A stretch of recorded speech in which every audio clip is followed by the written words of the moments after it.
Hello बच्चों, let's read the question which says that which region of the world has greatest biodiversity on earth? Analyze its diversity.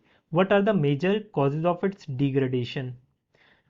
यहाँ पर कहा गया है कि कौन सा रीजन है वर्ल्ड का जहाँ पर सबसे ज़्यादा बायोडाइवर्सिटी पाई जाती है अर्थ की, और एनालाइज करनी है इसकी डाइवर्सिटी, और हमें बताना है कि ऐसे कौन से मेजर कारण हैं जिसकी वजह से डिग्रेडेशन हो रहा है।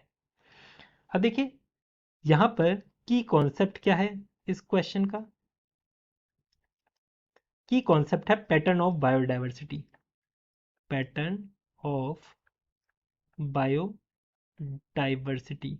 तो सबसे पहले हम समझेंगे पैटर्न ऑफ बायोडाइवर्सिटी को। देखिए मान लीजिए यह है सन, ये है सन। अब सनलाइट पड़ रही है किसके ऊपर? अर्थ के ऊपर। ये है अर्थ।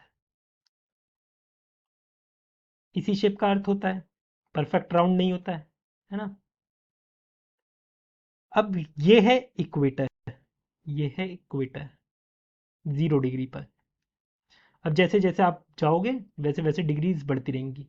यहाँ पर कहीं आएगा 23.5 डिग्री, और यहाँ कहीं आएगा 23.5 डिग्री।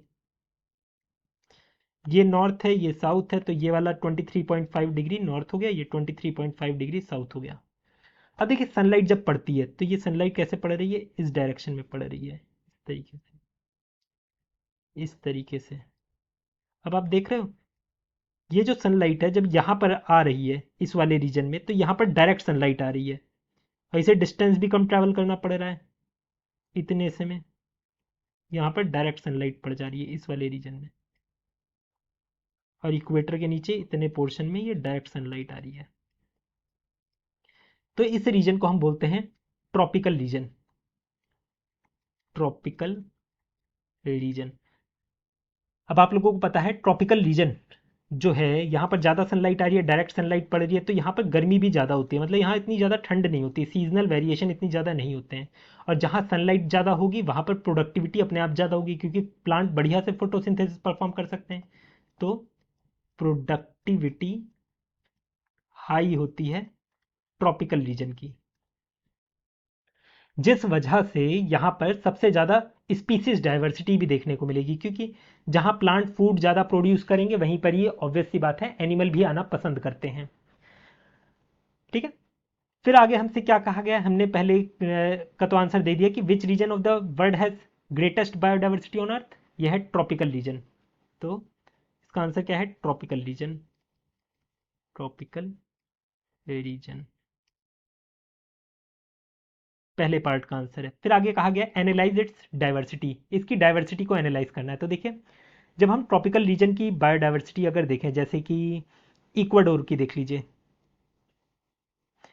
इक्वाडोर की देख लीजिए, या फिर आप लोग वहाँ की देख सकते हो, इंडिया की कंपेयर कर सकते हो, कोलंबिया की कंपेयर कर सकते हो। जैसे अगर मैं कोलंबिया की बताऊं, कोलंबिया की, तो कोलंबिया में जो बर्ड की स्पीसीज हैं वो कितनी है? वो है लगभग 1400 स्पीसीज।